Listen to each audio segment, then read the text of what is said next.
time, 2 punches, 3 punches, or 10 punches? What do you think would be the best? So wouldn't the strategy always be always throw 10 punches? So what would be wrong with that?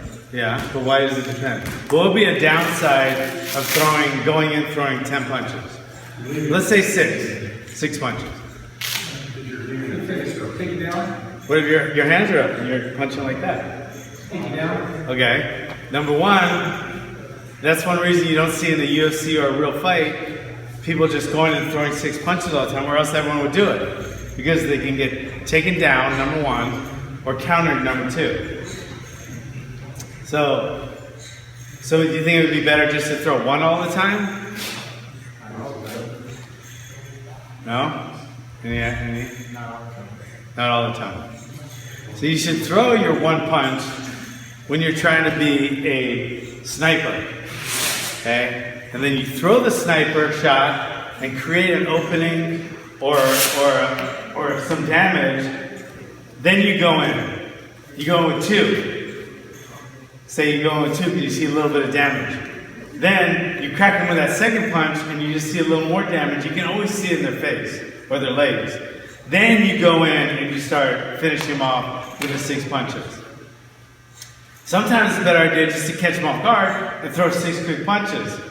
But that off guard, he might be countering you with a left hook while you're throwing a right hand and get knocked out. Or he might drop his level while you're throwing the 4th punch and get taken down. So you got to be careful for all those things. So right now, I want you to practice them on the bag. I'm going to do 1, 2, and 6. So with the 1, I just want you to be like a sniper. Just try to snipe, okay? Punch. You know, you can sniper with any punch you want, but make it 1, where you're just trying to land it. Then if I say 2, that's because you knocked his head back, so you can go, pa-pa, pa-pa. Okay? And then if I say 6, just go in with 6 quick punches. Any 6 you want, hard and fast.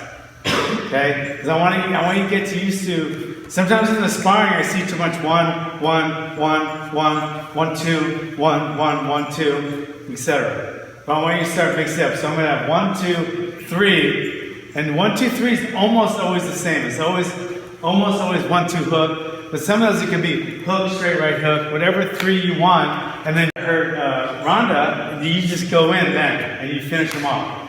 Because they might revive themselves and then come back and finish you off. So that's when you want to finish them off. That's what the 6 is. Sometimes you can sniper them and knock them out with the 1.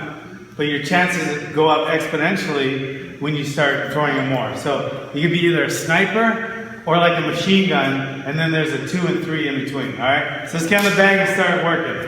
We're going to start off with a snipe. Let's go, sniper. Sniper with that jab and just move around with it. Go. Everyone's on their own bag.